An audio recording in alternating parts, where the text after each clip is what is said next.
everyone, welcome to the July Global Stampin' Video Hop. My name is Alanna. I am from Winnipeg, Manitoba in Canada, and this month we are featuring emboss resist technique. So I have created this card here with the Watercolor World stamp set. It is a background stamp, and then I've done this watercolor technique along with it. So I will get started and show you guys how I made this card.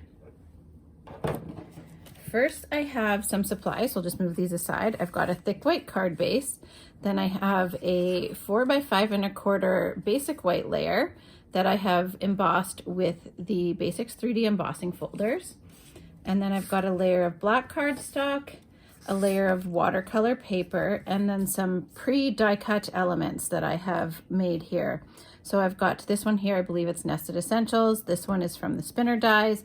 And then I used a greeting from the Botanical Layers stamp set. It says, "You mean the world to me," and I thought that it went well with the background stamp. So I wanted to use that. All right, so I'll just move these aside and I will get started with this technique here and show you guys how I did this. So you're going to need some basics for embossing. I have an embossing buddy. I have my stamp. And then I also have some clear embossing powder. I've got that here, and a heat gun. So you want to have those things. And if I didn't say so, Versamark. I'm using Versamark as opposed to Whisper White. If you had Whisper White, you could use that. But most of us, if we're going to heat emboss, likely have Versamark. So I've just gone with this and clear. Again, you could pull this off with white or Versamark and white powder as well. I just chose to use clear powder. All right, so we are going to just move this aside a little bit, and I'm going to run my embossing buddy first over my watercolor paper, and then I'm going to ink up my stamp. When you're using background stamps, I find it easier to put the stamp face up and then take your ink and apply that to the stamp, as opposed to trying to tap your stamp down onto the ink pad. So I'll just move that aside. And then often what I'll do with a background stamp is I'll actually place the paper down onto it, but this time I'm not because of the size of this paper. I can't remember which side I put face down with my watercolor paper, if I picked it up and flipped it over, or if I kept it right side up. So just had to repowder that. And I was about to stamp it the way I usually do, but I caught myself there. Now, I just want to throw a scrap sheet underneath there so that I don't get Versamark on my surface. And then I'm going to just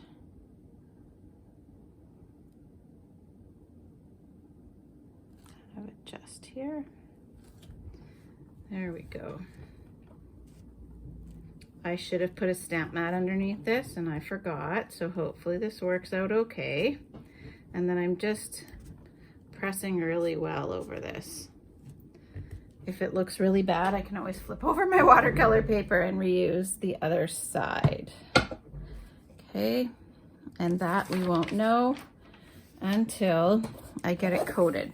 So this is just an old stamp case and it's got clear powder in there. Probably should refill it soon. It's going to be due for a refill. Then I wouldn't have to go from so many different directions here, but that's okay. Okay. Now I can see that I definitely need to use my little brush. I have a really fine tipped brush that I like to brush off the excess with. So I am just brushing off the couple of little halos. This one here is supposed to be there.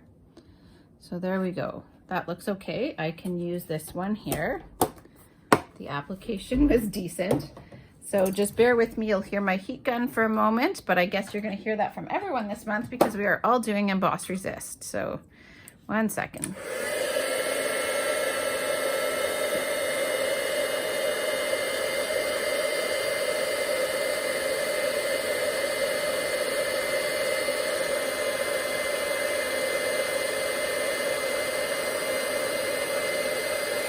I love the magic of seeing the powder switch from powdery to glossy.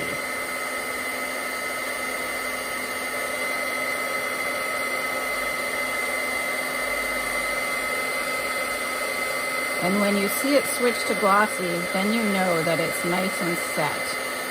So I just kind of focus on a spot and keep moving along instead of waving all over. You don't want to get too close or keep it on the same area for too long so that you don't scorch your paper.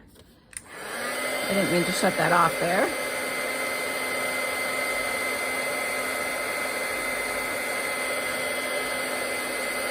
Just make sure it's fully set. There we go. And you don't want to overheat so that it goes flat either. All right, so now I've got this. I am going to pull in the colors that I am using. So I'll show you all of these. I have got Real Red, Pumpkin Pie, Daffodil Delight, Lemon Lime Twist, Coastal Cabana, and Azure, I believe is how you say that, Afternoon. So I'm going to use those, and I will just use one at a time. I have a paper towel handy. That's the other thing. Now that we've moved on from the embossing part, for the resist with the watercolor, I'm using an aqua painter, and I have a paper towel. Whatever you want to use to wipe up to clean your brush in between, you can use, but I've just got a paper towel here. And I'm going to first flood the whole piece of paper. So first of all, you want to make sure that the tip of your brush is nice and clean so that you're not putting colored water on your paper before you're ready to. So this is just a flood. I'm not going right to the edge. I'm just kind of keeping within a little bit of a border and then flooding the middle. So I will have to hold this down a little bit as I go. You could, well, I don't know that you'd be able to tape the edges down because then you end up with more of a border. You could tape it down if you started with a bigger canvas, but I didn't do that. So you want to make sure that you squeeze your ink pad and get lots of ink in the lid. And then I just don't want to get ink all over that. So I am going to just hold this down on a part that I know is embossed. And then I'm going to just flood this in a little bit in this corner here.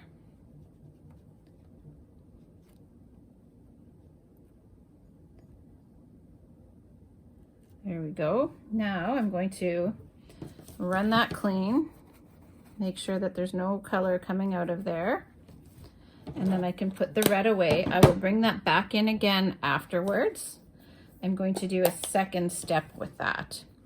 Now I'm going to bring in some pumpkin pie, and I'm doing this at an angle.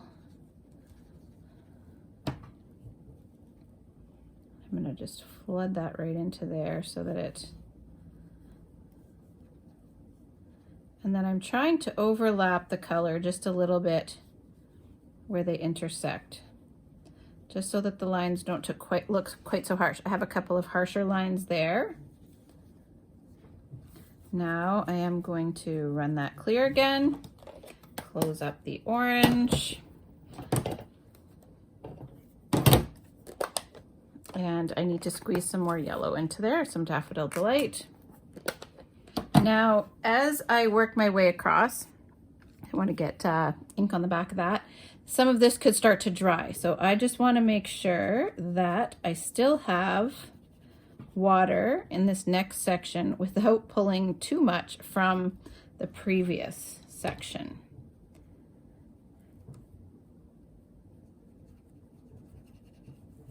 And then just work that into the color, the previous color.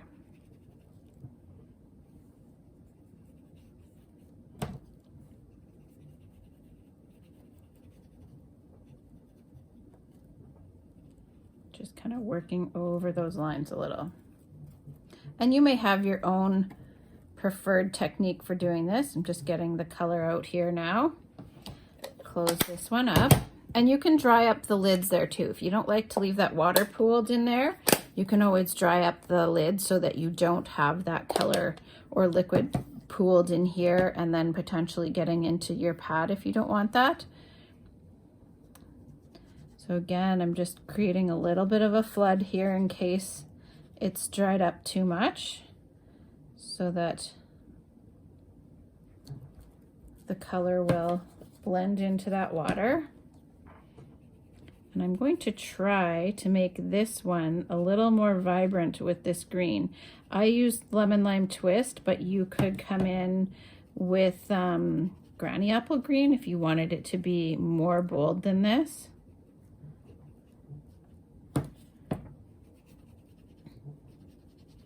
The yellow and green do blend into each other a lot here. There we go. And I like how the lines just sort of do their own thing as you go. Okay, I'm going to squeeze a little bit more for Coastal Cabana. And I will need to flood this here a little bit more. This is another reason why you want to make sure that your brush is clear before you move into the next color, so that if you need to add a little more water, that you're not running color onto here. And also you don't want to mix the two colors when you're picking up the color so that they don't just look muddy, kind of brown looking.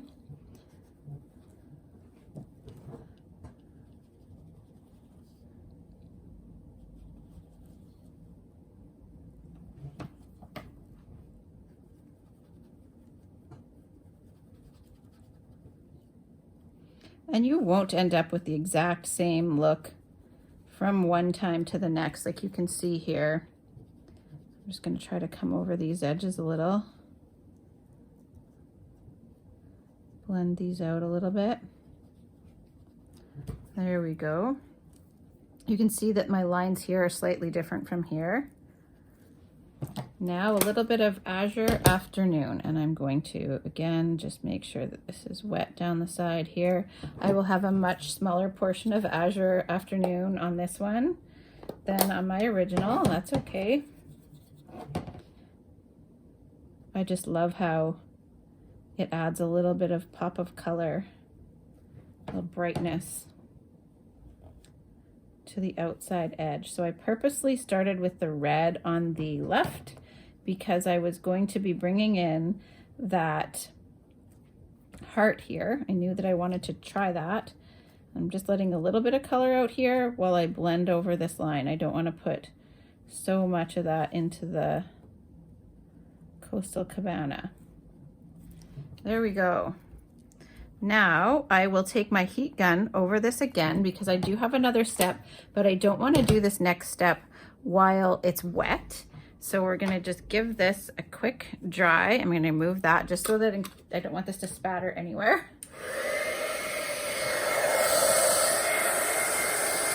And there is a little puddle here and I don't want to push it around too much. So I'm trying to keep it, there we go, from going too much in one direction.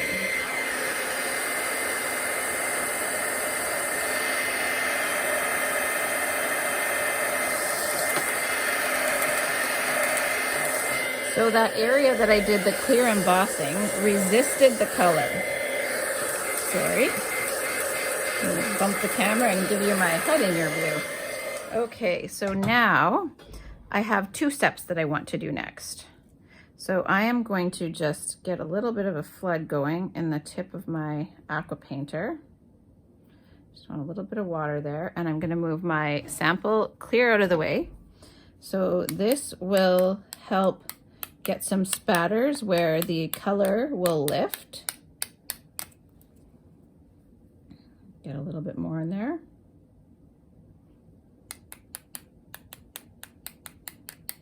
So this is part of the reason that I wanted to move that card out of the way. Just going to dry that. So give that a minute to try to lift those colors out of there. This is going to be less obvious than if you were to just blend ink over, say, your white cardstock and then spatter with water. That will lift it out right away. This is already a little more muted because of the watercoloring, so it may not pull it as quickly as it would with straight ink on cardstock, but it will pull a little bit. And then I have another step that I want to do, but I'll just show you this greeting here while that has a chance to pull some of the color from there. So I did the same process with this greeting and stamping on black cardstock as I did with the watercolor paper. So first I ran the embossing buddy over my black cardstock. I inked up my greeting with Versamark, and then instead of clear powder, I heat set it with white powder, and then I just fussy cut that greeting so that it was ready to go, so that you wouldn't have to sit and watch me do that. So I'm gonna just try to pull. This isn't going to create much of a difference, but there's a few little spatters there. And then I have one more step that I want to show you. So what I did next was I came over each one of these. This mat is laminated, so I can go ahead and do this straight on here. What I did next, I just want to get a little bit of water in the tip and then pick up a little bit more color. And I'll just use my cap here and just spatter a little bit over its color. I need a little bit more. There we go. Now I need to make sure that I get all that out in between each color. So I'm going to just move that. Now I'm going to move the red out of the way, and I will do the same thing with pumpkin pie over pumpkin pie. And you just need to make sure, if you're using the inside of your cap to spatter, that you run that run your paper towel into the tip there to get that color out of there. Otherwise you're going to end up with a muddy mess of color when you go to the next color. And it's okay if it reaches over a little bit. I've got some of the darker colors in my next colors there too, and that's all right. Just make sure that I get that orange out of there.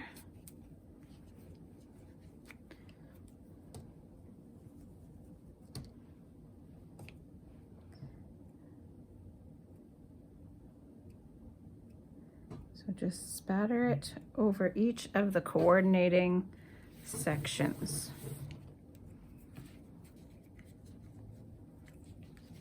And then run it clear in between every color. If you were doing multiples of these, this one needs a little squeeze again. If you were doing multiples of these, you would just you could line them up and do the same color at the same time, so you don't have to clean it so many times in between.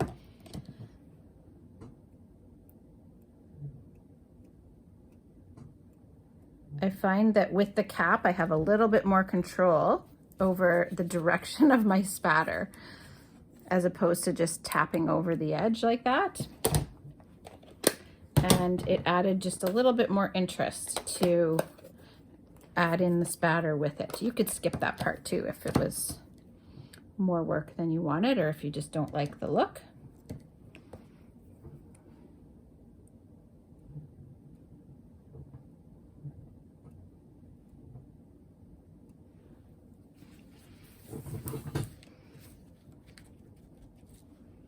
So you're getting multiple methods of emboss resist with this. Watercolor, and then this spatter as well, which is still watercolor, but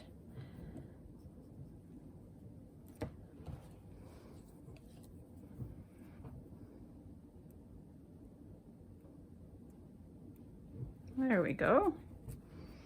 All right, so that is, just make sure that this is cleaned here. And you can always rinse that out of the cap afterwards if you're worried that that will get into your next project. So just to recap there, these are the colors that I have used to create that rainbow world. Okay, and then I'll just wipe this off so I don't get that all over the back of my project. Here we go. Okay, so I do need to heat set this one more time so that those spatters will set in and not lift off on the rest of my project when I'm putting it together.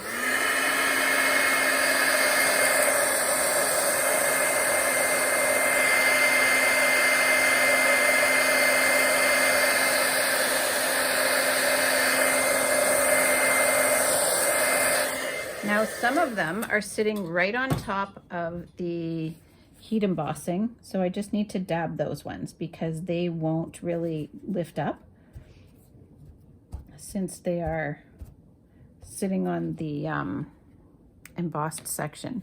Now I'm also going to pick a clean part of my paper towel. I don't want to use one of these stained parts here, and just wipe over that just in case there's any color sitting on top, so that it will lift off and let that white pop through. Just took a little bit off. But if you were doing, if you didn't do the watercolor, you would definitely need to wipe off the color from sitting on top of your glossy part of your image. Okay, so now I can go ahead with the assembly here. What I did was I just distressed the edges of this watercolor piece, and I have a tip for you. If you're doing any watercolor, if this were curled in one direction, you could heat it from the back or the opposite side to try to get it to relax. Mine is okay. This time it turned out fairly straight in the end, but with this one here, I had to heat it a little bit from the opposite side to get the curl out. Okay, so that is distressed, and then I'm also going to distress the edge of this white one a little bit. Sometimes when the layers are really clean, I like to give them just a little bit more interest by distressing the edges just a bit. Okay, we do have this extra layer in between though. So we're gonna go ahead and attach this watercolor layer to the basic black layer. And I am using tear and tape for that. I just like to tear off as many as I need, so don't mind the Edward Scissorhands look with the tear and tape. And then just burnish that really well. I should have done this first. And then you can just peel these easily from the side. I was taught a tip that if you're having troubles lifting these backings off, if you lift from the middle, it's easier to grab and pull it off from there. You just don't want that to happen. But now this has an even reveal on all 4 sides. There we go. And then I also attached this down with tear and tape to the textured layer.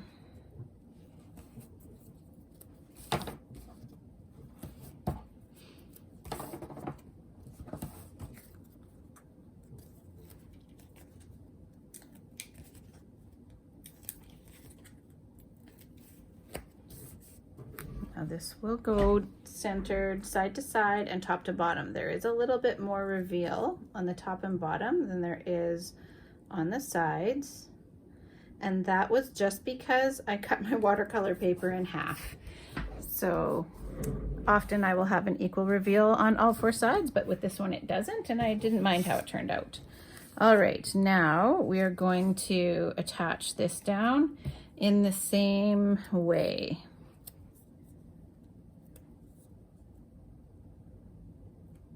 You get the Edward Scissorhands here again.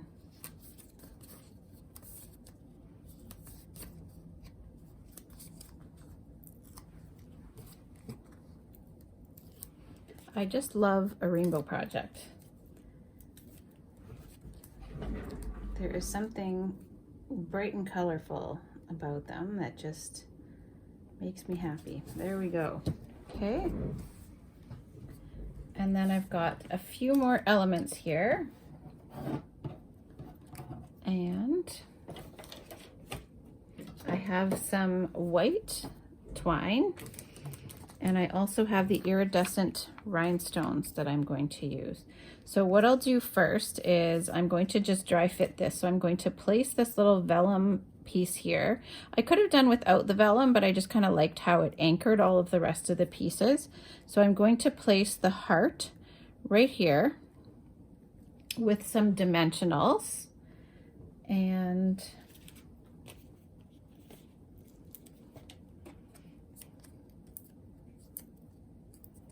just got some mini dimensionals there.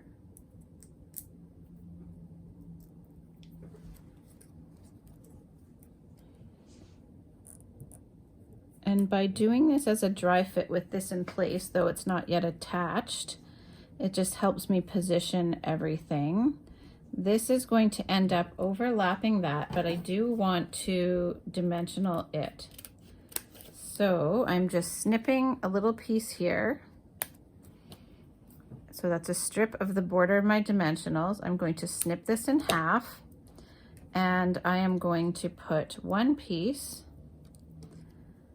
behind this here, and I'm going to go right to the edge, and then I'm going to layer this next one on top. I want to dimensional this end over here. I'm just going to snip that little bit off. I want these exactly the same size, and one was a little bit long. So now I have a double decker of that, and then that way when I place this here, it will butt right up to the heart there. And I just need a skinny little piece to go on this side here. So I'm just peeling that off. And I want to leave a little bit of room to tuck my bow underneath. So now what I can do is peel these backings off. And I just want to keep that positioned there. And then I can just butt this up to here. There we go. Now, with all of these on here, I can put some adhesive right behind where those things are, and then, or where those elements are, and then you won't see it through the vellum. So behind this, I'm going to put a little bit of Tombow. And then nobody will see that because it's hidden behind that element. And I've put some tear and tape behind the heart. So this will help hold that down really well, and nobody can see the adhesive. There we go. So we've got that, and then I'm going to tie a bow with my white baker's twine. I often tie it straight from the roll just to have the best use of it.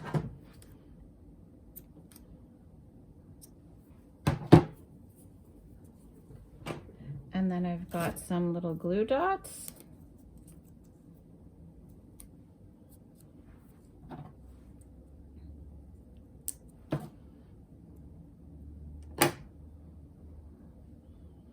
Now, I can just scoot that underneath there.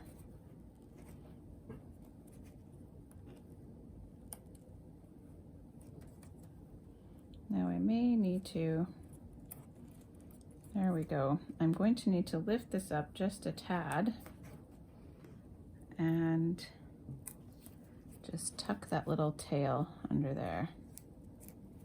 There we go.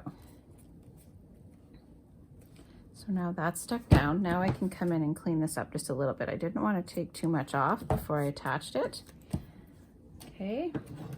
And then we just have one more element, which is the iridescent rhinestones. So I've gone ahead with one of the medium sized, just right over here, and a small one, and then another medium sized one just right up here. So there we are. Move that out of the way. And that is the You Mean the World to Me Emboss Resist card that I have created to share with you guys this month. Hopefully you're inspired to try some of the techniques that you have seen the team share. And we'll be back with you guys next month. Hopefully you'll tune in. Bye everyone. Thank you.